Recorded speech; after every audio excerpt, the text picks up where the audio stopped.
Can we go ahead? एक second रुकिए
Okay.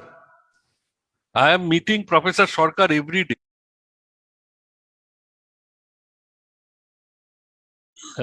Good afternoon and welcome back again with our very eminent guest speakers with us. In the session of our valedictory session would be on India's net zero pledge, what it implies for the Indian economy and its journey towards sustainability. We have Mr. Siddharth Sharma, Group Chief Sustainability Officer, Tata Group with us, Dr. Runa Sharkar, Economics Group and Convener, Center for Development and Environment Policy, IIM Calcutta. Mr. Saurabh Das Patnaik, Managing Director, Swachh Environment Private Limited, will be joining with us soon.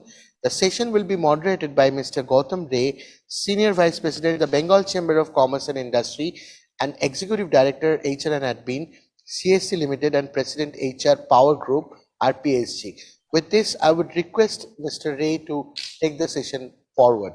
Over to Mr. Ray. Good afternoon, Arnob. We are in a valedictory session on India Net Zero Pledge. By the time I am finding that sustainability as well as this net zero pledge sort of commitment is now being discussed everywhere. At least good thing is that the awareness has started now. People are starting gearing up. In fact, we all know about this 5 trillion economy, India, very ambitious plan what India has thought of. And also India's commitment to have 500 gigawatt installed non-fossil fuel energy sources by 2030.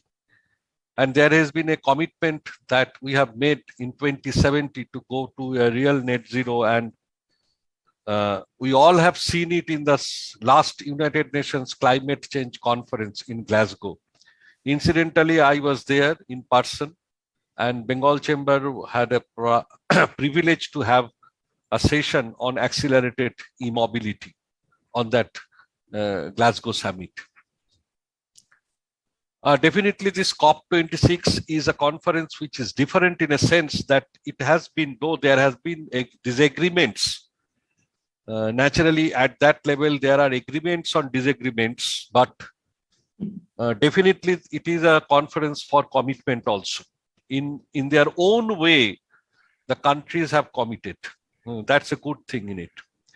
And more importantly, what I find that it's not really the commitment whether the head of the states or the country who runs the country, whether their commitment is the final word, because it will happen like this, because the severity of the adversity and severity what we are facing, it may lead to that it will be a people commitment. Ultimately, people will also push to the extent that, I mean, at the level of policy advocacy also the convergence arises.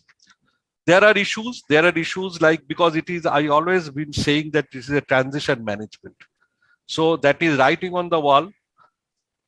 2 decades back, whether non-fossil fuel energy sources can be an alternative, it was more of an academic discussion, more of a, I mean, experimental thing. Now it is true and proven that yes, it is an alternately available source. as well as this transition from fossil fuel to non-fossil fuel energy sourcing. This is one issue, major issue. Structure is an issue, because as I see that, if you go by the history of this energy sourcing, you will find that more of a centralized pattern of energy production from where the energy has been transmitted or distributed. But now the thing is other way around, it is becoming decentralized generation. The resilience of the network speaks for the decentralization and the capability at a local level. E-mobility, of course, it will take a completely new shape. A very, very accelerated transition is taking place, both with respect to the technology, charging, automobile technology, storage technology. Technology, definitely the earlier, if we say about the earlier technological revolutions, be it the time of steam engine, be it in the time of transistor or electronics, be it in the time of computer, and this new revolution, what we are basically planning for, it calls for, ultimately it will be a technology driven. And last but not the least is the necessity for the capacity building. Because unless we have the people, both with respect to their education, with respect to their orientation, with respect to their mindset, if we cannot change, if we cannot adopt the changes what is required, it will be difficult to sustain. So sustainability also has to be sustained. That's also one of the major things. So we are very privileged to have with us today Mr. Siddharth Sharma, Group Chief Sustainability Officer, Tata Group. We all always look into the Tata Group to see what Tata Group is doing today, the India will do tomorrow. So we all are basically eagerly waiting to listen to Mr. Sharma. We have Dr. Runa Sarkar, and who has not only, the convener of the Center for Development and Environment Policy in IIM Kolkata, but she is an expert. She has her own thought process behind it. So we would also listen to her. And Mr. Saurabh Dashpatnaik, he is the Managing Director of Swachh Environment. This, of course, a movement. I would say not exactly an entity, industrial or business entity. It's a movement by itself. So before I would finish, I would just request all of you, one after another, I will request to speak on some of the topic what you have thought. Then definitely I will have some asking questions to you, and we all will be eagerly listening to all of you. So let us start with Mr. Siddharth Sharma. Thank you, Gautam. I'm very delighted to be here. And I think that when you said that what the Tatas do today, the rest of the country does with a time lag. I'm very happy to represent the Tata Group at this conclave and at the valedictory session. And I will just make a few points. I'll take about 10 minutes to make my opening remarks. And I have a very small presentation here with about 8 to 9 slides. I'd request my colleague Abhishek Goyal if he could just present it on screen as I take you through it. Next slide, Abhishek. So I think when we talk about the Tatas, and we are more than 150 years old as a group, nothing comes to my mind more than the words of these two visionaries. If you look at Jamsetji Tata, the focus, as he says, is on the communities. That the communities that we operate within, that the communities which we operate alongside, they are just not another stakeholder in business, but they are the very purpose of the Tata Group's existence. And then comes JRD, who was again at the helm of the Tata Group for more than half a century, 51 years. And he says the wealth gathered by Jamsetji Tata and his sons in half a century of industrial pioneering formed but a minute fraction of the amount by which they enriched the nation. The whole of that wealth is held in trust. Now, that's important. We look at what I always call a distributed model of wealth and not an accumulative model of wealth. It is wealth held in trust for the people and used exclusively for their benefit. The cycle is thus complete. What came from the people has gone back to the people many times over. And this is a legacy.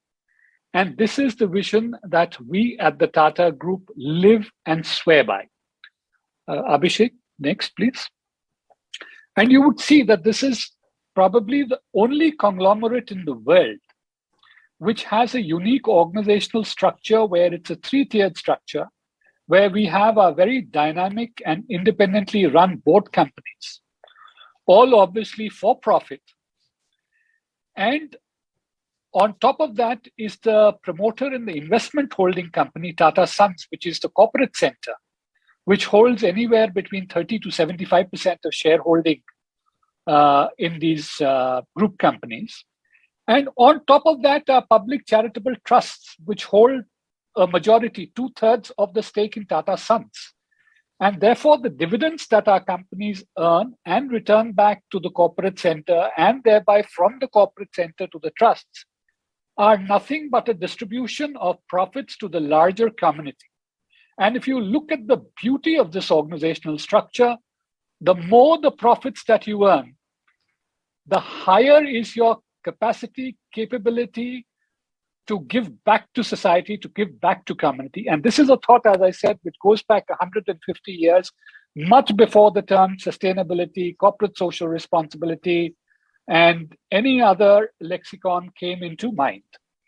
Next, Abhishek. And this is a slide, I am not going to look at the top half, but at the bottom half, which is something which really always warms my heart. When I speak of the Tata Group, if you will see most of the things here, pension and gratuity, workers' accident compensation scheme, the Provident Fund scheme, an 8-hour working day, medical aid, school facilities for children, maternal benefits for working women, profit sharing, ex-gracias, all these were brought in by the Tata Group much before they were mandated in the form of labor legislation in an independent India. So much before the government mandated this, the Tatas did this not because of anything else, not because there was a compulsion, but it was the feeling that we must always do what is right. And that is something which has been the core feature, the defining feature of our philosophy, that we must do what is right, even though at times we may be the only ones doing it. Next, Abhishek. And if I was to give an overview of the Tata Group at present, as you know, it's known as the Salt to Software conglomerate. We have more than 29 publicly listed companies today with over $313 billion of market capitalization as in September 2021. We are the biggest employers after Government of India with over 800,000 employees. We are, of course, India's most valuable and trusted brand. And we are really a global enterprise with, as I said, a salt to software presence and operations in 100 countries with revenues in excess of $103 billion. Next, Abhishek. Now, when we talk about net zero, and you referred to net zero, the commitment articulated by the Prime Minister at COP26 that India will attain net zero by 2070. I'd just like to tell you that while we are all talking about climate change and sustainability today, and companies are waking up to this realization, you would see that the Tatas articulated a climate change policy for the first time in the year 2009. And since 2006, even before a formal articulation of the policy, there was a carbon footprinting of more than 50 plus Tata companies, and a low carbon strategy was developed for them. Since 2010, that is after the enunciation of the policy, our Tata Business Excellence Model, which is the basis on which we evaluate our companies in terms of their excellence drive, has included annual assessments on climate change. The Tata Sustainability Group, which is our center of excellence, we undertake deep dives of selected companies on sustainability and climate change parameters on an annual basis. We've trained more than 800 climate change champions and 150 energy champions across major Tata companies. All our C-suite executives have been sensitized to the need for sustainability through immersion in the Cambridge Institute of Sustainability Leadership Program. We are very, very committed to reporting progress through transparent reporting frameworks like GRI and CDP, and all our companies report on a variety of formats. And we are, of course, committed to driving the change agenda, to raising the bar by our membership of global organizations, advocacy organizations, and think tanks like the Energy Transitions Commission, the World Business Council for Sustainability Development, the S30, etc. Yes. And after the Tata Climate Change Policy, we had the Tata Sustainability Policy. And we firmly believed that sustainability cannot be seen as a standalone function. You will not succeed, any company will not succeed unless it is integrated at the core of strategy and operations. And therefore, as you see, we have said in our principles in the policy that we will integrate sustainability considerations into all business decisions, that we will follow the highest standards of governance and transparency, that we will embody the principles of product stewardship, and we will provide our employees and business associates with working conditions that are clean, safe, healthy, and fair. And again, as I said, in the most pronounced thrust on community engagement, we will strive to be neighbors of choice in the communities in which we operate and contribute to the equitable and inclusive development. And based on this, we made a set of commitments in the Tata Sustainability Policy, which was to constitute a governance structure, which is both taking into account the corporate center and the needs of our group companies. We would identify relevant and material sustainability issues and develop a comprehensive sustainability strategy around this. And this would not only focus on goals and targets, but also on mitigation and adaptation action. And we would report transparently in line with global reporting frameworks. Next, Abhishek. And if I look at ESG as we see it as the Tatas, so on environment, we have a whole set of parameters that we look at, which is climate change and energy, water, circular economy, and biodiversity. On the social side, we have, of course, CSR, disaster response, and we are probably the only group in India, again, which has a structured disaster response intervention, and almost about 200 crores is riding on our disaster response interventions across India. We are, again, hugely into volunteering. We are the preeminent global volunteering pioneers. We rank in the top 15 in the world with a volunteering effort, which in FY 1920 was in excess of 1.5 million hours. We, again, are hugely focused on safety and diversity, on supply chain sustainability, and business and human rights as areas of intervention on the social plane. And in terms of governance, of course, in terms of board oversight and in terms of ensuring the highest standards of corporate governance and sustainability disclosure. So this is the thrust areas along which, as I said, we appraise and evaluate the movement of our companies going forward. Now, we've talked about net zero by 2070 for India as a whole, for the Indian economy. But let us look at how the Tatas are way ahead in this in terms of our major companies. So Tata Steel Europe, of course, that's a compliance requirement. So they are going to be carbon neutral by 2050, already committed. Tata Steel India has developed a net zero strategy. It has, of course, not made a commitment. It's a very hard to abate sector. And they are looking at various scenarios and various ways and pathways of ensuring that they get there.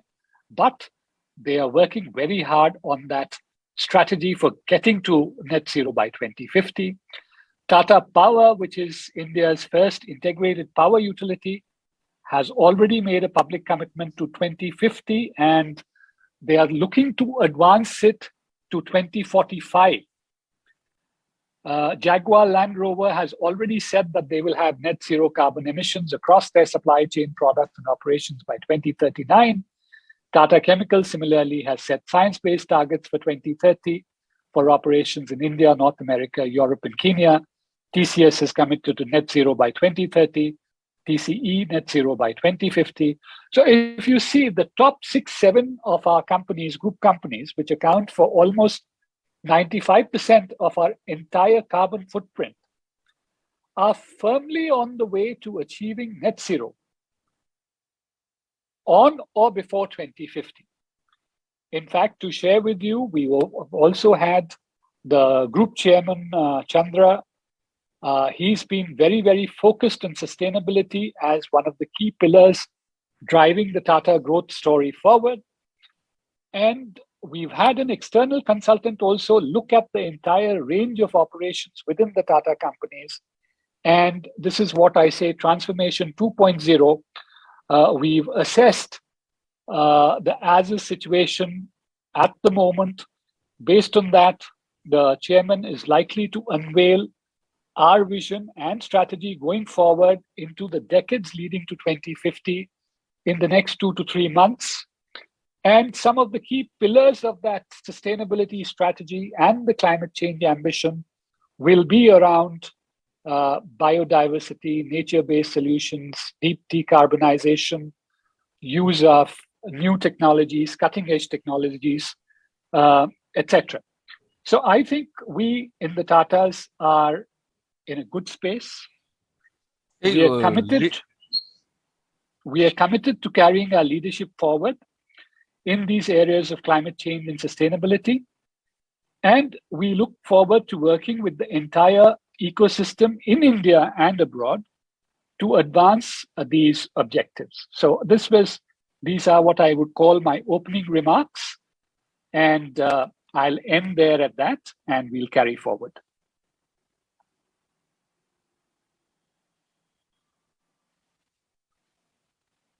Thank you. You have gone through basically from the initial phase of the group, what I understood, that it's not really under compulsion or compliance. It is something from within. Thank you, Mr. Siddharth Sharma. I would request Dr. Runa Sharkar now to deliver it. Thank you, Mr. Ray, and thank you, Mr. Sharma, for your, a very nice overview of what the Tata Group as a whole, and then specifically what different companies are doing in terms of their targets and so on. So let me take off from here itself, and let me now talk about, let's understand why net zero. So let's start out by trying to understand why net zero. And this is something I think all of us have realized and recognized over the years, that there is there is global warming. The very day to day, if you notice the fog, yes, the kind of, the kind of inclement weather and the extent of increase of inclement weather tells us that climate change is here. Climate change is very much already affecting coastal India. So this is not something of the future. This is something that we are seeing today.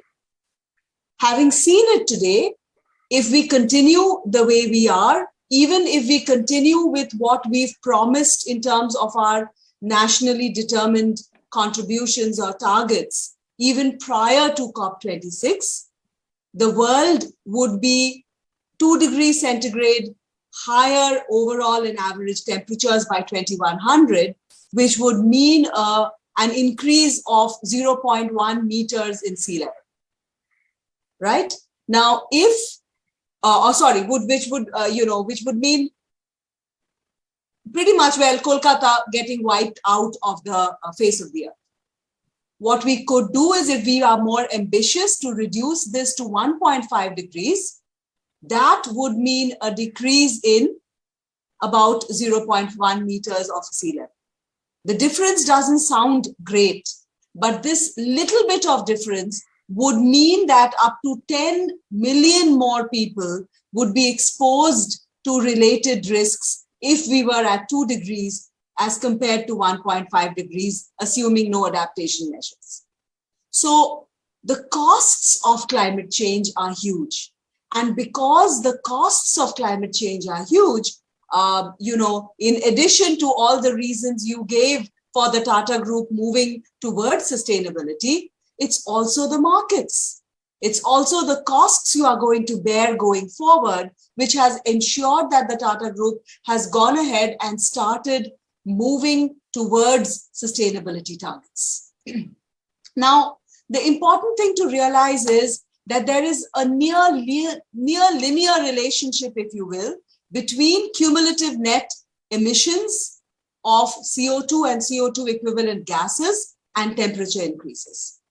And therefore, to stabilize the global temperature at a level, be it 2 degrees, be it 1.5 degrees, we have to ensure that the net emissions of CO2 and CO2 equivalent gases are reduced to zero, right? So in other words, we need a balance between the sources and the sinks of greenhouse gases. Now, that's part one. We need a balance. Great. Now, why are these numbers or these, dates, even the dates that Mr. Sharma mentioned, important? 2030, 2050, 2070. Now, if we have to limit warming to 1.5 degrees, again through climate models, it is clear that greenhouse gas emissions must decline by 45% from their 2010 levels by 2030, and then reach net zero by 2050. Instead, if we are going to limit warming to 2 degrees, then emission reduction could be a little slower, but it will still need an almost 25% decline from 2010 levels by 2030, and then we'd reach net zero by 2070. Now that's India's pledge, right? That India says we'll reach net zero by 2070. Keep in mind, the definition of net zero itself is not uniform in the way different countries have interpreted it. We have kept greenhouse gas emissions from land use and land use changes, from agriculture and so on, away from this picture. But no matter what is very clear is that the current NDCs are way off track to meet the 1.5 degree target. Indeed, if we continue the way we are going to be 16% above the 2010 level by 2030. Now, whichever way you go, wherever we reach net zero, bottom line is today, humankind is clear that we have to move in that direction. So how do we achieve net zero? Indeed, that is the bigger problem, because it's not so much about, the targets. The targets are the easier part. How exactly are we going to make it happen? Right? Every year's delay before we start reducing emissions is decreasing the remaining carbon budget that we have to spend from, which makes it increasingly difficult. And also the physical and transition risks of net zero are completely dependent on the path that we take to achieve it. The path will happen because of the costs that are imposed. But to what extent can we minimize the costs is what we've got to look at. So when we look at it this way, we realize that there are two things at play here.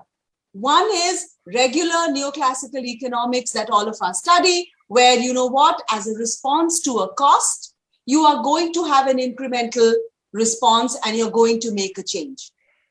That has to continue. Therefore, you're going to impose a carbon tax regime to nudge industries away from carbon-intensive emissions as such.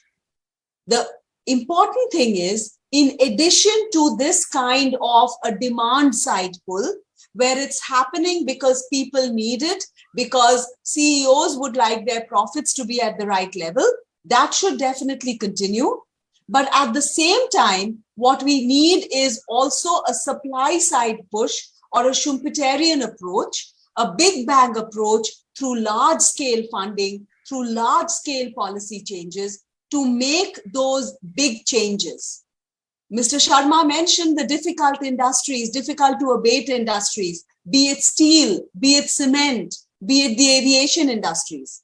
How do we achieve net zero there? In that situation, this incremental approach wouldn't work. We would need the big bang approach. So just to give you examples, when we are looking at the incremental approach, there are low-hanging fruit, such as targeting the ultra emitters of methane in the oil and gas sector. Interestingly, when you look at the leaks from wellheads and,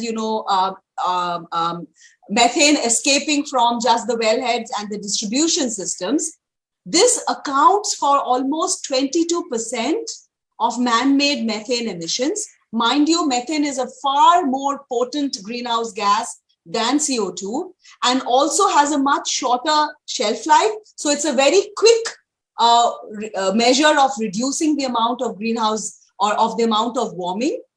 This 22% is not even accounted for in the carbon budgets of net zero that we are talking of. So you can actually reduce to the extent of 8 million tons of methane by just targeting ultra emitters, which is, by the way, beneficial to the company. So here's an incremental change that can easily be done. The fact that more and more fossil fuel-based energy is being replaced by renewables, as renewables have become cheaper, just because of the economics of it all, is yet another example of typical neoclassical changes that we could have. More difficult actions, however, would be those such as using coal as a construction material or capturing CO2 from the calcination process of cement manufacture and injecting it back into the concrete so that you have constructions of greater strength. Now you would think I'm just talking through my hat. I'm not. This is something that is happening. Carbon Cure of Canada is actually working on these technologies. There are, proof of concepts available. Even more difficult and more, if you will, unbelievable is the idea of liquid sunshine, where the idea is with respect to aviation, you could actually indulge in direct air capture of carbon dioxide and water, absorb them into cerium oxide, and then use targeted sunshine, which by the way would be abundant when you're flying in the air, to reproduce a photosynthesis kind of reaction through which syngas is formed. And the syngas could then be converted to methanol and be used as fuel for aviation. Again, proof of concept exists. So for these big pushes, what you need is what I am calling induced innovation. You need policy measures that can create conducive conditions for investments. A good example is what I read today in the Mint about energy storage systems. The very idea that we are making or we are deregulating in various ways the entire energy storage system ecosystem is going to go a long way in bringing in greater investments and making energy storage a very standard part of the entire fossil fuel or of the entire electricity distribution system. Large investments would be required in hydrogen if the belief is green hydrogen is the technology for the future. And to reiterate that these things actually work, one just has to look at the technology push that was given to solar energy, which has resulted in it becoming now a driver for incremental innovation. So therefore, this kind of a big bang approach would make a lot of difference. And earlier large-scale investments in low-carbon energy would be at a lower long-run cost. Indeed, it may actually be cheaper than investing in fossil fuel-generated power systems. An even more critical aspect of carbon transition is that of how do we ensure that the transition is just. It's not about Tata Power moving away from fossil fuels. It's not about Tata Steel not using coking coal. It's about what happens to that entire value chain that has developed around those industries. How do we find alternate jobs, especially in an economy, we are talking 5 trillion going forward, but in an economy that has not been able to generate jobs now for almost a decade. So how exactly would that work? The principle of just transitions has to be very, very important. India is at a critical moment in history where it has the power to create a thriving, innovative, net zero carbon economy. It has to make a lot of policy corrections in general in its growth strategies. And this is a good time to factor in the green aspect of it. Clearly, in the area of mobility, as Mr. Ray has also mentioned, there seem to be the right kind of movements. But are we closing all the gaps? Is the entire loop complete? That is what we will have to look at more carefully. If we want to be a 5 trillion economy, we also want to be net zero. And like we have already seen, we can, overshoot our targets like we have in the case of solar if we have our policies and our paths determined correctly. So I'll end with this, Mr. Ray, and warm welcome to Mr. Das Patnaik. I'm looking forward to hearing what Swatch has to do on net zero. Thank you. Thank you, Professor Shortcut. You have made a very, very comprehensive view on the entire context. In fact, I would say that it's not only the plan probably after listening to you, it looks like me that making a plan may be a easier task, but how really to make the plan implemented, it requires commitment, it requires funding, it requires a whole economy to be integrated in the process. That's very important. Nothing can be thought in isolation. If people start thinking isolation, maybe a industry, maybe our group, maybe our small civic society, that may not lead to ultimately the symphony. It may lead to cacophony also. So the issue is that, more importantly, how to really integrate so that it looks like a proper garlanding. So I thank you very much. I think Mr. Saurabh Das Patnaik has joined, I think. Yes. So Yeah, I would request, going detail into it. So I would request Mr. Das Patnaik, please.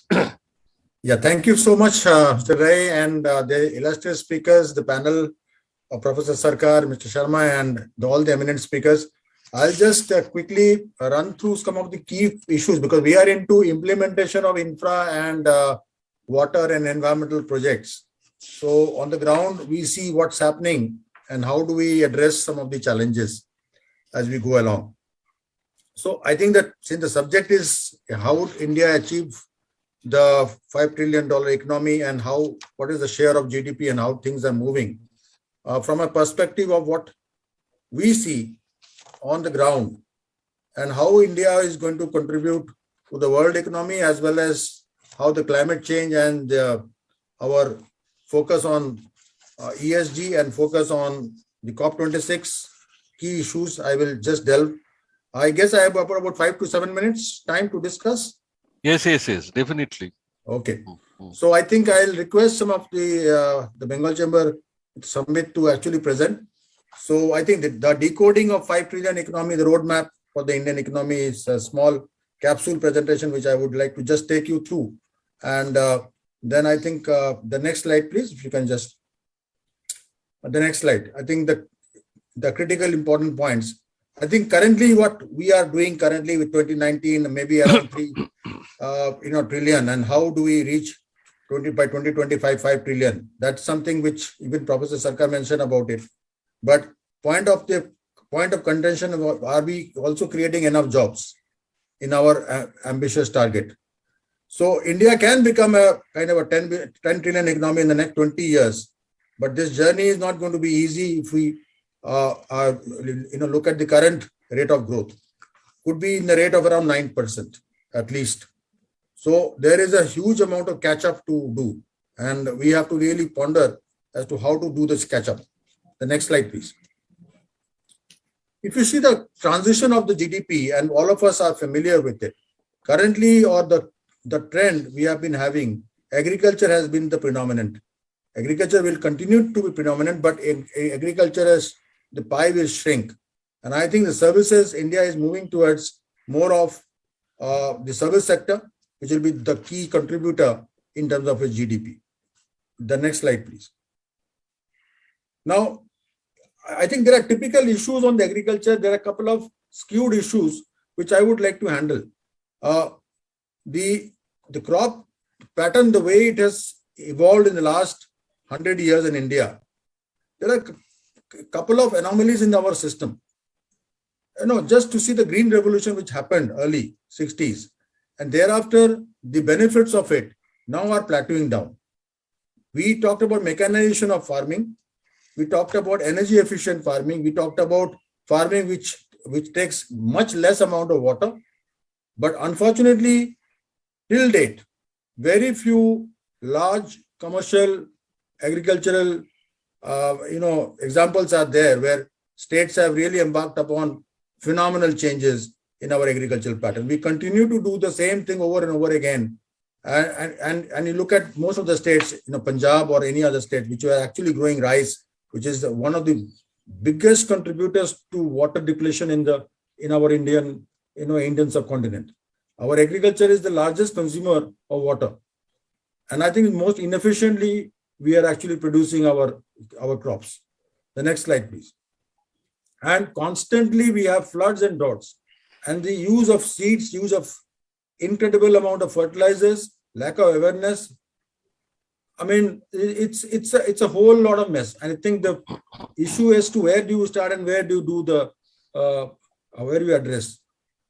Secondly, the use of some amount of mitigation of risk which is happening, the availability of credit. There are structural issues, and even we are talking about MSP, and you can see what is happening to the agricultural reforms what we talked about in the parliament.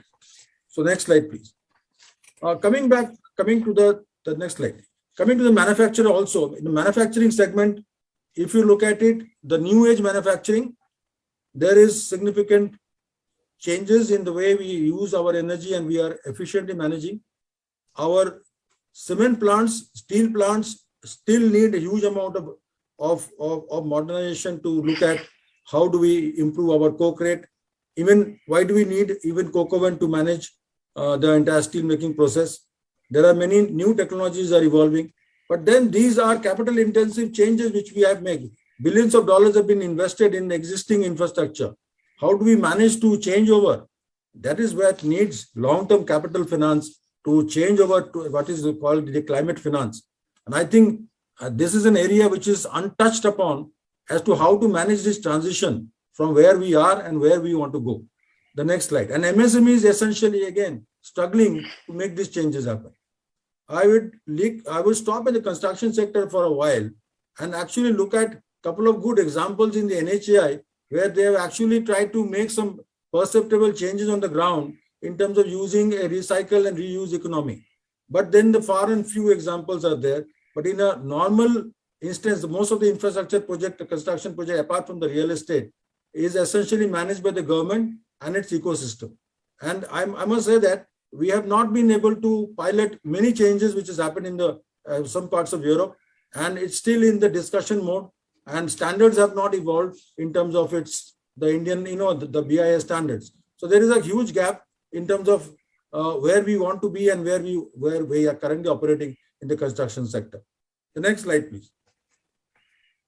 I think where we have made perceptible changes in terms of target of around 3 trillion economy is the service sector. And I think India incrementally, whatever employment generation is going to happen, mostly are happening in this area. And whether you call it transportation, logistics, e-commerce, IT-enabled services, and even now, areas which have totally been emerging, like warehousing, automation is happening in a big way. This is something which I think India is really catching up. and India is ahead of many areas, especially the fintech. The next slide, please.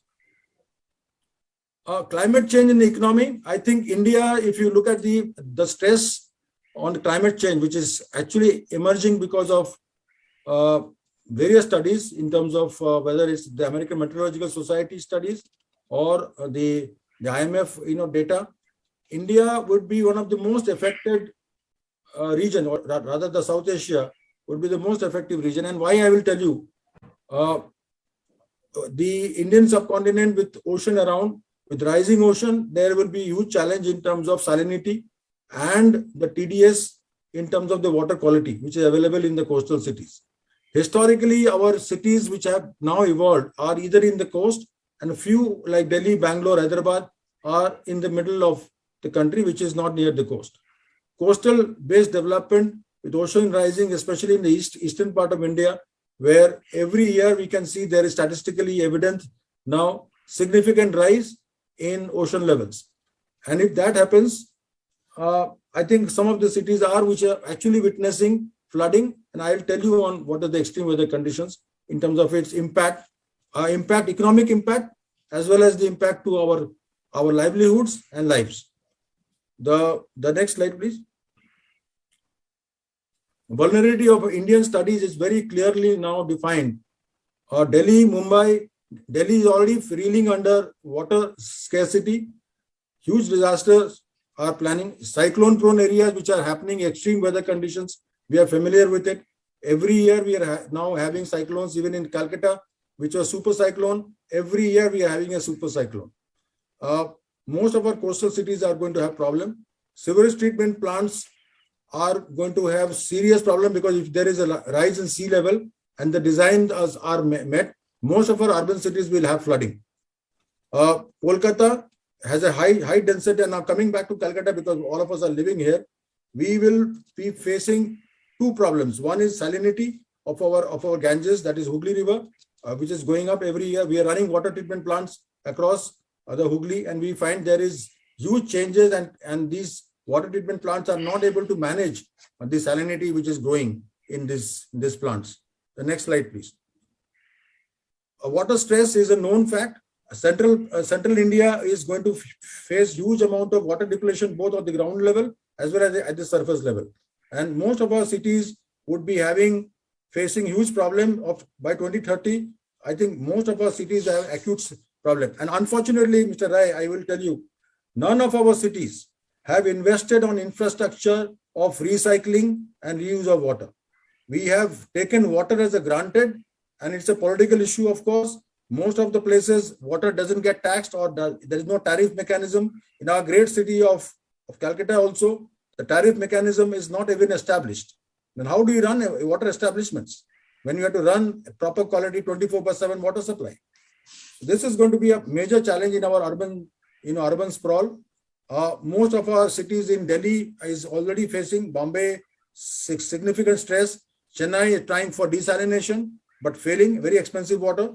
Bangalore, you can see tanker mafias, working all over the place, but we are still not able to grapple with it. The government sector, the municipal sector doesn't have the technology, neither have the will, neither have the ability to actually make these changes happen in a fast track manner. The next slide, please. Indian cities, I don't want to further, going up, because already we have discussed coastal cities having this problem. So let's move to the next slide, please. SDG goals, one of the basic things which talks about water, SDG 6, we talked about good purified water and our habitation. Some of the initiatives taken by Government of India, like Namami Gange, river cleaning, we saw during this pandemic, when there were complete shutdown, rivers were actually becoming blue. And again, back the industrialization, we face the same problem over and over again. So the question is, I'm asking myself, how much can we learn from our past mistakes? Do we really learn about it? So sustaining at least 7% of our GDP growth per annum for developing countries is going to be challenged unless we address the basic issues of sustainability. The reason is it's not a luxury affair. Today, every year we lose billions of dollars in crop loss, billions of dollars in infrastructural losses. And unfortunately, there is no preventive measure. There's no preventive measure at all. So I think this is something which is going to grapple each one of us, especially the poorer section of our society. The next slide, please. COP26, Glasgow talks about it. Professor Sarkar mentioned about methane. Yes, it's one of the greenhouse and most deadly issues of methane, because center stage, first time we are discussing about it. And I think coalition, more than the coalition, to deployment of technologies and deployment of climate finance as we go along is something which we'll have to really look into it. India, on a gross per capita basis, is much lesser in terms of pollutant as compared to the developed economies. But we are a large country in terms of volume. So even if we are on a per capita, we are polluting less. But as a country whose land mass and the density is skewed, adversely, we will have faced major problems. Even as compared to China. China is a much larger country as far as we are concerned. And population, of course, is now tapering off, but it will impact our livelihoods. Coal as a fuel, unfortunately, though we agree that it is a very high level of pollution, it will have to be continued, because energy security in India means coal and the hydrocarbons. Nuclear is not yet coming in a big way. There are many other issues. Solar has really caught up and has been one of the best things, but solar has its own challenges in managing the grid in terms of dynamic loads. So we will have to have a combination of solar and alternate fuels which can generate less amount of carbon footprint. And from our water sector, what I understand, we are running water utilities, we are really facing huge amount of problems in surface water availability. NGT is taking serious views on groundwater depletion, and they're not allowing bore wells in many cities. But unscrupulously it is happening, because people want water at any cost. And what quality of water you get, that is also not even questioned. So I think India has to move to recycle, reuse in a very aggressive, organized manner. And some of the cities have really done a good amount of work in solid waste management. But unfortunately, some of the Indian cities, metro cities, even in this part of the world, have yet to come up with credible composite cycle which we can actually manage the economy very well. With these few words, I think on a practicing basis, we see enormous opportunity as well. Though there are challenges, there are companies which will actually emerge, which are new age companies, which are managing e-waste, which are managing solid waste. They're all startup companies, and they are and some of them are doing very, very extremely well. I think with these few words, I think I'm willing to learn and discuss a few more concepts if we go along. Thank you so much for the time, and thank you for your patience. Thank you. Thank you very much. In fact, we all were listening to the ground level experience. You were covering all the areas, particularly on the water front, but definitely you have touched base the other areas also. And it is exactly this was the point of discussion before you started, that the policy can be framed, but ultimately what is happening at the ground level. That's very important, and it is a sort of a circular feedback process, that what exactly is happening, then bringing it again to the policy level to have the modifications and proper orientation of the policy. Otherwise, and particularly in a country like India, which is typically a federal structure. I understand, Arnav, we have little time in hand. So I have at least one question for each of you. Sure. I would start with Siddharth. You see, you have been speaking of a journey for the group, which speaks for many transitions, transformations, and I would say way ahead of time in some of the cases. But whenever we speak for such transition management or transformation process, there is inherent legacy or inherent contradictions which actually acts as a deterrent, impediments. How really you are managing that change management process in the group? Is it from the corporate? Is it from the people? Is it at the grassroots level? What is your strategy on it? Thank you, Gautam. I think the first thing I must clarify when I was speaking about the group and the reason why I spent so much time on what we do was because we have a substantial carbon footprint. And I will, of course, not be in a position to reveal the numbers, but also with us being the most dominant players in the aviation sector now with the acquisition of Air India, that substantially added again to the already substantial carbon footprint that we have. And therefore, why I spent so much time on the carbon footprint of our group companies was that if I cannot address these, if I cannot address what is within my boundary, I can hardly be expected to address what is outside my boundary and give leadership. And therefore, I was talking whether it was about Tata Power, TCS, Tata Steel, etc., all major emitters. I was talking about how we are doing our best to make sure that we are well ahead of the net zero by 2070 curve that Government of India is looking at. Now, when you are talking about change management, I completely agree with you that it's a huge transformational effort. But I think we have addressed it in a manner where first we realize that any transformation effort requires an approach which is driven by the top. A very clear vision which emanates at the top, which translates into strategy and detailed plans and targets. And therefore, we've been lucky. And again, I would say we've been lucky that we've had group chairmen who have been in their offices for more than 2 to 3 decades. JRD was there for 51 years. Mr. Tata was there. Ratan Tata was there for 21 years. Now you have Chandra, who's just been given a second term. And again, a person for the long term.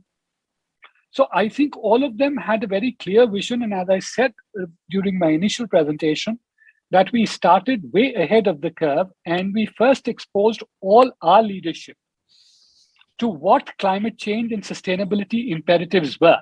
So we exposed all our C-suite executives, all our CEOs to a behavioral change management program, to an immersion with the Cambridge Institute of Sustainable Leadership. We also exposed the boards, because ultimately it is the boards, they are all independent board-run companies, and it is your directors on the board, along with the managing director and the CEO and the chairman, who are going to determine directionally. I think that's very important, that what is the direction that you're going to take.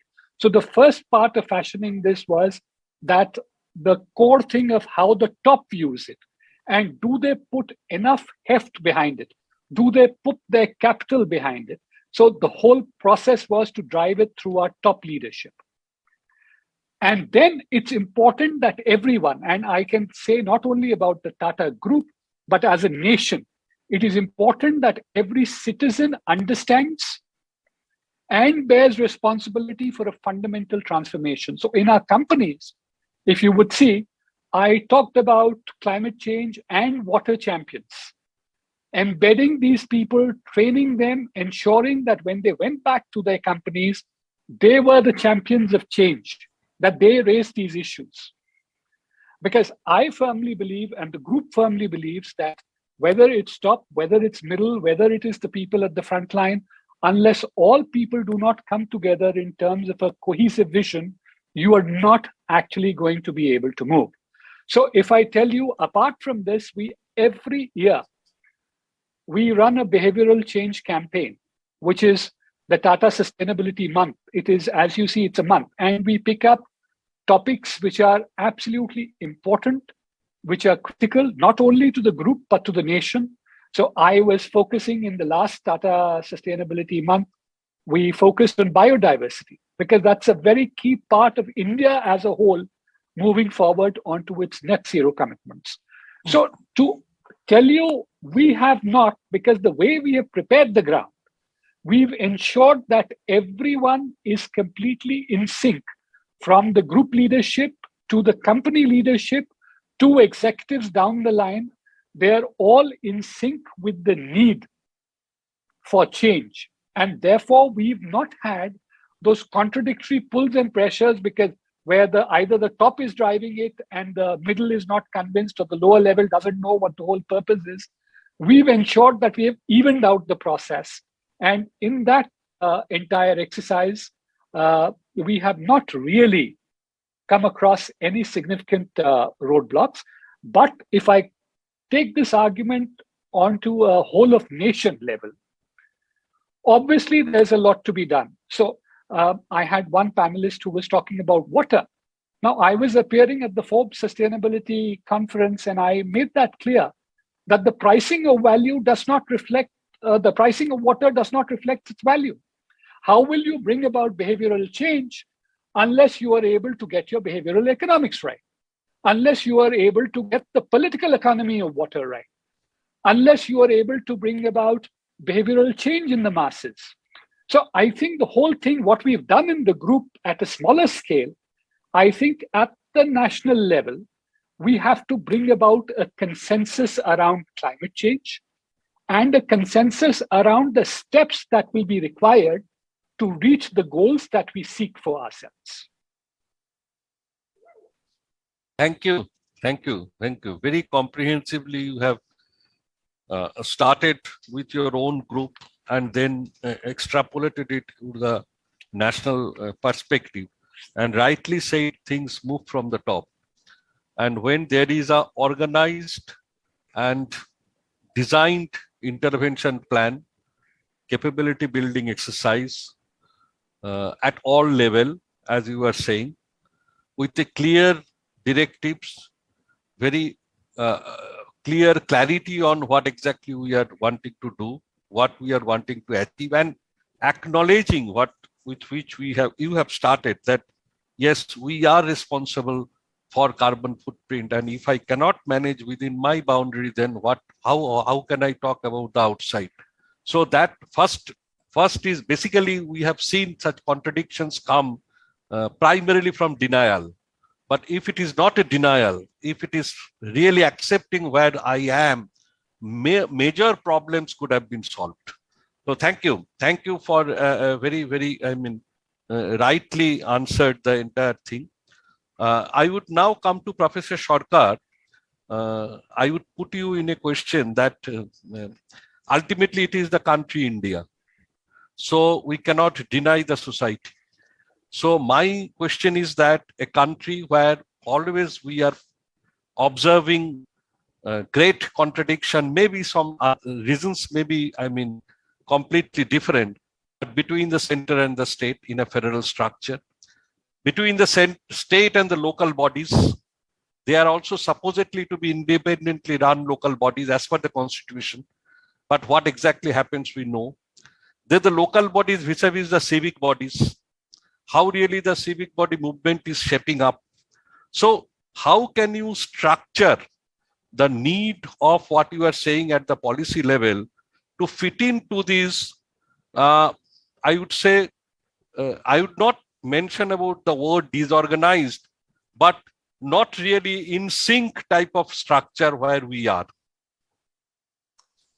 Difficult question, Mr. Ray, and yes, you put it in quite a spot.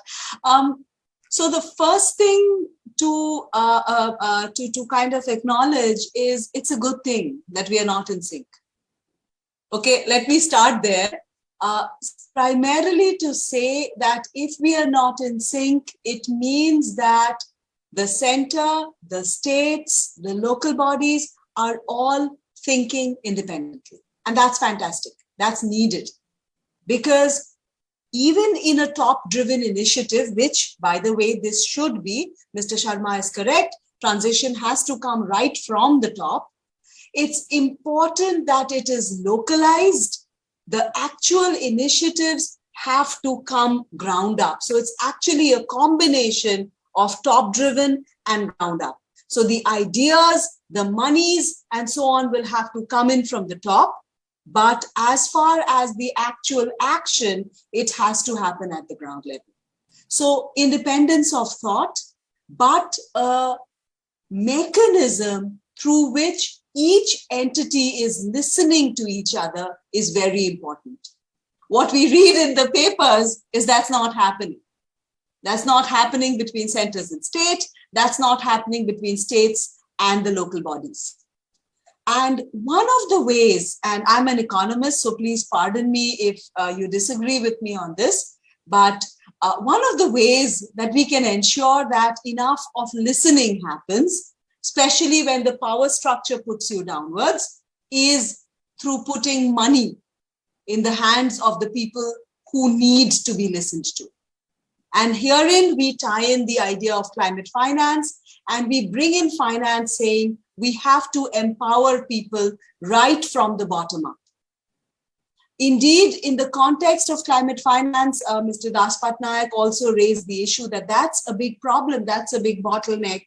Let me say that, and all of you are aware that the COP26, we had the Glasgow Financial Alliance for Net Zero, which pledged as much as $130 trillion. But the big problem they are facing is they do not have projects of large enough scale to fund. So we have a brilliant landscape where we have local bodies of different nature, of different political leanings, of different capacities, and so on. It's just ripe for devising a large enough project that puts in money there, but is supported for and driven by a much more, by something which is more national in nature. So there is hope. How it can be done, again, we're not sure. In fact, the Center for Development of Environment and Policy at IMC, as you are aware, is essentially delving into carbon transitions, trying to therefore build a network of people in the policy space, in the research space, the grassroots space, and bring them together to try and devise such solutions. So, I don't think we have an answer, but the first step, I think, is listening, not just speaking, but actually communications and taking in inputs from all levels.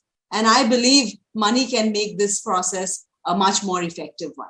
So in the interest of time, I think I'll leave it there. Thank you. Thank you. In fact, you have rightly said that if we see this as a discontentment, this is something, but if we see this as a diversity, that is a different outlook. So yes, if we have a positive outlook, we will see is at a diversity. And India is a country, we all know that we have been, listening from the very childhood, Joto Mot, Toto Pot. So, that's a great thing. We have to listen to various views, opinions, but ultimately at the back of the mind, we must know that what is the intention. That I do not know whether sooner or later we will definitely come to know, and we will converge. We have to converge. In fact, that's probably the single most important word. If you today ask me, I refer some of the times that two important words are very important today's perspective. One is collaboration, another is trust. Those are the. Now I would request Saurabh that you have been dealing. I was referring to. I do not know at the time you have been. Have joined or not, I was referring to your organization, not only a business entity, but also as a movement, sort of a thing. Now, my understanding is that consumer behavior, I will not say demand, but the response from the grassroots are also very, very important. Because some of the cases we find as a service provider that consumer expectation, consumer behavior change, their learning, their understanding of the situation push us also as a service provider to think differently. So what is your feel about it? How consumers or beneficiaries will play a role in this whole transition? Okay, I think this is a good question. Before that, I must take the permission of the chair to cite my personal experience. I was in Tata Steel in the 90s, and Mr. Sharma is from Tata Group.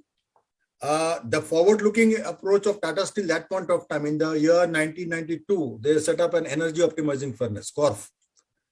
It didn't work out well because there's certain other issue technically, but the forward-looking approach of industries, some of the industries, to actually act much beyond the brief and much ahead of times, may not relate to the balance sheet issues or financial balance sheet, but it really starts a movement from a perspective of the executives, what Mr. Sharma was mentioning. Coming to your specific example of a question as to how does this movement or IEC component, what we call it, information, education, communication, mass awareness, and then awareness creating into action, actionable items. How does this? Take the example of Swachh Bharat Mission. It has a behavioral change aspect. It needed a lot of driving, huge campaign, huge decibel cost, but also at the same time, it percolated down to the lowest common denominator in our houses, creating a self-awareness, and also the fact that we need empathy and we need respect. Opentification is a great example where we created a movement across the nation. Now, Jal Jeevan Mission, rural and urban, is getting implemented, as you can see. And again, Har Nal Se Jal. Every household will have a piped water. I'm just giving some examples of how rural India and even urban India is going to change and is changing, but may not be the pace at which we wish to change, because there's a whole lot of work to be done at every level. But I can tell you there are, and I think the unique thing about the country is we feel that our rural folks are not in sync. Our women folk are the biggest strength of our country. Our children are our biggest strength. Schools, of course, are not, last 2 years, were not operating so much. The villages schools are operating also to a large extent. The biggest population which we'll find as an awareness, because in Delhi, we are managing 1/15 of our Delhi in terms of geography for supplying water. And that is areas like Najafgarh, Nangloi, Piragadi, Tikri. These are areas not very posh. We are familiar with South Extension, Green Park Extension. These are the rural belt of Delhi. Theft, pilferage, violence are a routine matter. Health issue and health impact because of contaminated water is also very high. Maximum number of clinics, small clinics and hospitals are there. Last 7 years when we implemented the project, we carried out an impact study on the health benefits to 1.2 million people in our area.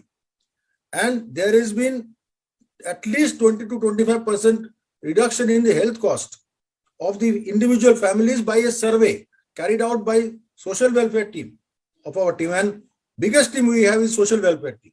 It encourages people to go for official connection rather than tapping the water out of the pipe and getting the water in their own house, thereby contaminating the water which is downstream.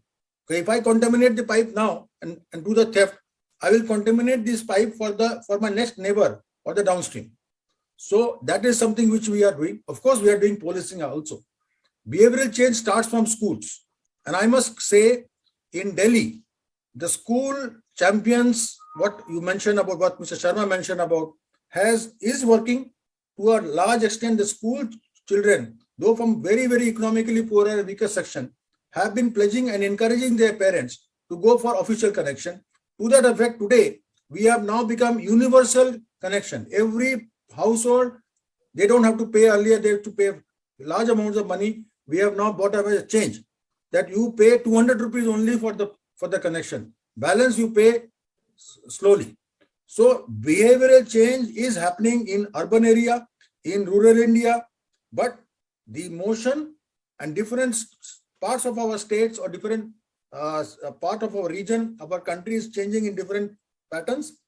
But I think change is happening. If we as an industry come up, I want to give an example. Haldia city. Haldia is a large city, industrial area, more than $40 billion of investments cumulatively is there. RPG Group has its own power plant. Tata has their own power plant. You will be amazed to hear that in a city like Haldia doesn't have a sewerage treatment plant. It's abysmally unheard of. A city like Haldia, having 3 lakh population, doesn't have a sewerage treatment plant. Industries have ETPs, CTPs, they are managing because they are large industries. But small industries don't have it. Households don't have a sewerage treatment plant. And this is where Madam Sarkar was mentioning, at the lowest level, municipal and civic officials, either they feel less empowered or less qualified to come up with ideas where they need to have sewerage. Every city needs a sewerage treatment plant. After all, discharge is happening at the river level. So there is a dichotomy, there are gaps, but we are moving. How fast we are moving, keeping the climate change, rapid change of climate change, that is something which is, I'm still not sure. But I think it's different states are moving in different directions to a large extent. Thank you, Saurabh. In fact, you have rightly said, from the school level and ultimately the community level, everywhere there is a need for awareness, and ultimately the consumer also set the pattern, set the necessity. In fact, during the very initial stage of COVID pandemic, suddenly it was thrust on us. Whole communication, I mean physical communication I'm speaking, worldwide has stopped. People used to learn automatically in a localized fashion. In a way or other, I am speaking. Now, I'm not making advocacy against globalization, but in some of the time, some of the necessity is also there that situationally, we also have to rise to create the local demands, to create the local understanding. So these are some of the examples we were listening to. Arnob, do you have any question in hand, or otherwise I think we have already overshoot the time? Yes, sir. No, sir. We don't have. It was quite an explicit discussion. Some of the question had already been addressed. So that's the kind of a thing that. So we can conclude. So I am really grateful and thankful to all of you, Siddharth, Professor Sarkar, and Saurabh, for taking the pain and sharing their experience. More importantly, and more worth praising is, very frankly, they have shared their experiences. In fact, I can share that incidentally, I also work in an organization which is a large energy producer. We have also fossil fuel plants. We also have the carbon footprints. But one thing we have also learned, that we should not plan on the basis of compliances, because compliance speaks for certain element of standards. These can be flowed, but your target cannot be compliance. So our target in all our plants, I tell you, we operate on the question of, the emission much above the normative values. It's not now, I'm telling from the last 3 decades when I have been working in the organization, I have seen it. So we can, if we want, we have to also understand and appreciate the need and necessity as a conscious citizen of the country and also the world. So I think it has been a good, learning for me also. And I would end that probably listening is the best wealth. So I also had gone through this listening exercise for last 1.5 hours and enriched so as I think the participants. Thank you all again for sparing your time. Thank you. Thank you. Thank you, Mr. Ray. As rightly we have discussed and pointed out everything, like it is not bounded by any standard or any kind of policy guideline that we have to abide that, only not beyond of that. And also United Nations motto this year for leave no one behind. So it takes us all. So that's the kind of thing. With this, we would conclude the session. We are really thankful to Mr. Ray for wonderfully moderating the session. Mr. Siddharth Sharma, Group Chief Sustainability Officer, Tata Group. Dr. Rona Sarkar, Economics Group and Convener, Center for Development and Environment Policy. I am Calcutta. Mr. Saurabh Das Patnaik, Managing Director, Swachh Environment Private Limited. We would request Dr. Siladitya Chatterjee member of the Economic Affairs Committee of the Chamber, and former member, Indian Administrative Service and Asian Development Bank, to kindly provide his concluding remarks and vote of thanks. Over to Dr. Shiladitya Chatterjee, sir.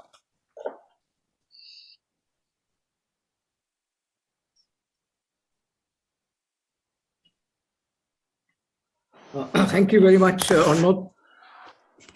I will. What I will do is I will go through. I've sat through the whole day and gone through a very rich discussion. So what I'll do is I'll summarize very quickly the major takes and the major concerns that have been raised through this e-conclave on each of these sessions, which was very rich, extremely rich, and covered a very large number of areas. So the first session, for example, budget, we had very good discussion. There were a whole lot of positives that were mentioned about the budget. First, that the fiscal deficit, the most important budget indicator, seems to have been reined in, and that is largely because of the buoyant revenues generated through particularly GST collections, which were very good. Hey, Tasneem. I am on, I suppose, yes. Okay. The budget also focused a lot on national priorities of infrastructure, which has been a major area of concern, and capital expenditure, which is all very good, and also providing capital support to the states, which is excellent. But certain concerns were raised. For example, Sumit Bose, our mentor, raised the issue of high inequality, which is a very, very dominant problem in the Indian economy, a structural problem. And he suggested that we might make the taxation rates more progressive, with richer groups being taxed more. We also had a discussion on exports and imports and how to encourage them. There was a suggestion that customs duties, which are being reduced, should be reduced further. And also more focus should be there on quality of exports, value-added exports, for which much more emphasis should be placed on research and development than is being done now. This is a very, very critical point, very useful point, and that's one of our recommendations.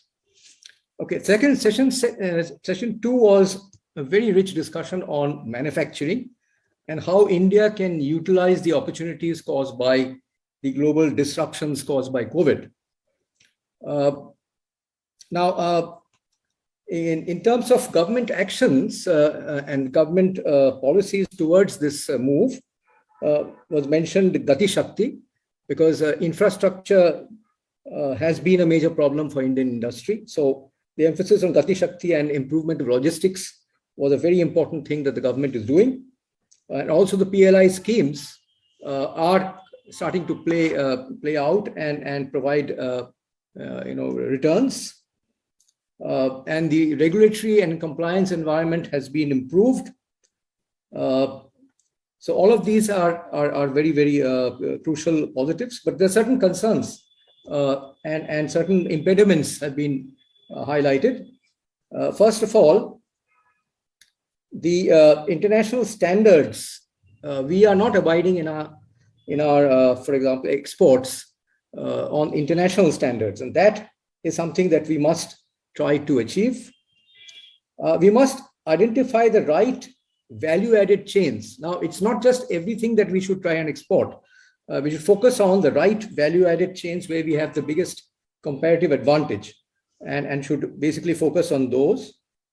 There should be technological upgradation in a big way. That has been one of the dominant themes that this conclave has focused upon, and particularly focusing on research and development, which is very important. Now, MSMEs play a very important role in Indian industries, but unfortunately, they are somewhat lagging, and they must be strengthened by providing more capacity, more skills, and more technology. Regional cooperation, the matter was raised. Indian exports cannot do well unless we have regional agreements and provide markets to our exports. For example, Vietnam is part of RCEP, we are not. That makes us, our industries, a little less of advantage compared to them. So this is something that needs to be focused on also. And finally, action by states is very important. It's not only the national level, but state action is required, including improving governance. The third session was on economic growth, and particularly focus was on minerals and the role that minerals play for reaching the 5 trillion economy. And one of the major suggestions that was made was that we must focus much more on exploration. India is one of the countries which unfortunately is not giving much emphasis on exploration. I think this is a very, very important suggestion, which I think the chamber would probably support. And also, we need to balance our economic goals with the goals of environment, particularly when minerals are concerned. And also, the fact that in most mining areas, it is the depressed communities that are living, and therefore, we have to look into their needs and their requirements while going ahead with expanding mining. Okay, the next session was on the service sector. The entire service sector was discussed. Session 4. It has huge growth potential because this sector is growing very fast. It is not only the IT segment, however, which needs to be looked at, but also the non-IT segment, which needs to be supported. And here, to do so, we need to focus on talent and skills where there is some sort of a crisis, apparently. And basic education and skills development is very, very, very, very important. And again, quality of services is a major concern. And wealth asymmetry within this sector, many pointed out that while output is growing, employment is not growing as fast, and there's a huge wealth asymmetry developing in services, and that has to be addressed through appropriate policies. The next session was on agriculture. The focus was mainly on agriculture in West Bengal. And one of the things that was raised, one of the issues that was concerns that was raised was insufficient support for marketing being provided by the state for agriculture. And a comparison was made with other states where much more support is being provided, unlike in West Bengal. And that is something, a major issue which the West Bengal government, I think, needs to look into. The other thing was, which we all understand, that apart from developing the agriculture sector, probably the way out is to provide jobs outside the sector and to see that the surplus labor in agriculture is properly utilized. And therefore, industry and services are very important, growth of industry services. But then the transition of people from agriculture to industry and services requires skilling. So we have to provide adequate skills and for them to be able to move. Okay, the next session was on GST. Now, GST has contributed a lot in recent times, particularly because of its buoyancy. It has contributed to improving revenues and therefore also in reining in the fiscal deficit. However, the session did point out that there were some coordination issues between different states, and there was a suggestion that there should be much more coordination between officials of those who implement the GST between the states, which is not happening. Okay, the last session was just now, which we've had, is on sustainability. The Indian companies such as Tata are doing a great job, and they have taken sustainability as a very important goal. We are very, very, very heartened to hear that. And I hope, we hope that all Indian companies follow the suit, follow this example. We also had the suggestion, however, that to adopt the sustainable path, we need induced innovations and new technologies to be adopted, for which the policy environment has to be changed and has to be changed very quickly, because this is very urgent. And it's just not on transiting to a new technology that is important, but it is transiting in a just and fair way, so that it's the social dimensions of sustainability are also looked into.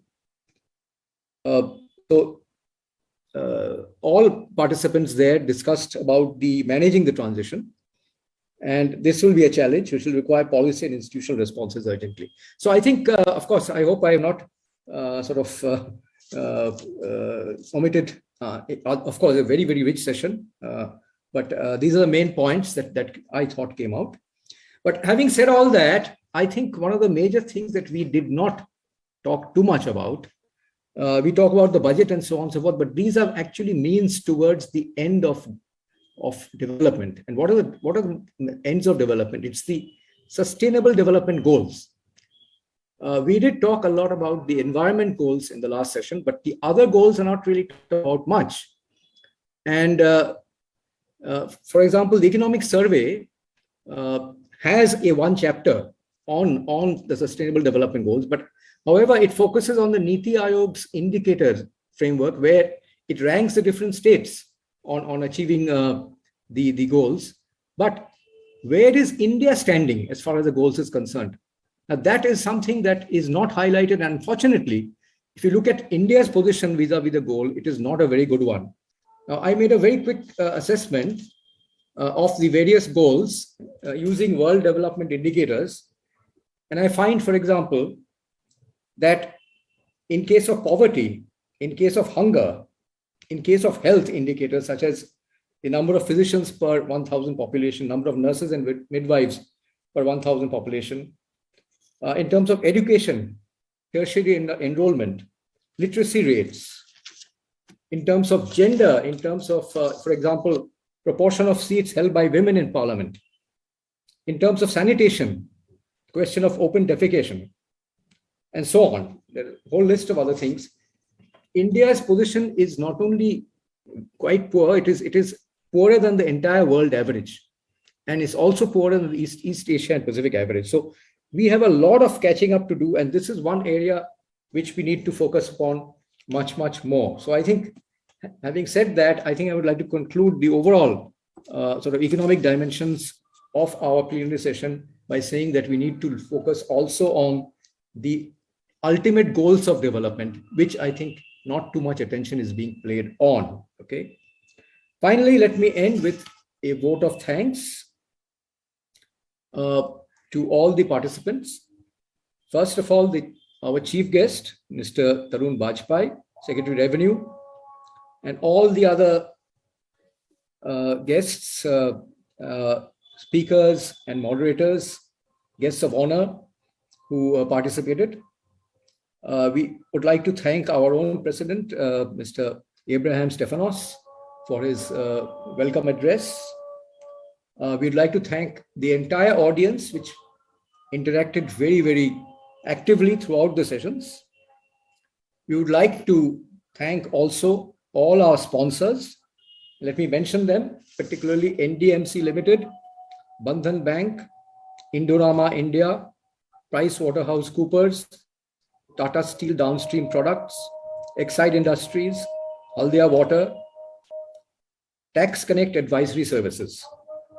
And finally, I would like to thank my own Economic Affairs Committee team who organized this event and made this possible. Our mentor, Mr. Sumit Bose, our chairperson, Professor Ajitav Roy Chaudhary, also our very own Arnab Chakrabarti and Sambit Dasgupta, and the entire BCC&I team. Okay, thank you very much. With that, I would like to close this entire e-conclave, which was a very, very great success, I think. Thank you. Thank you, sir. Just a minor correction. Our chief guest was Sri Tarun Bajaj, Secretary, Department of Revenue, Minister of Finance, Government of India. With this, we conclude this session, and we hope you have enjoyed it. Thank you. Thank you.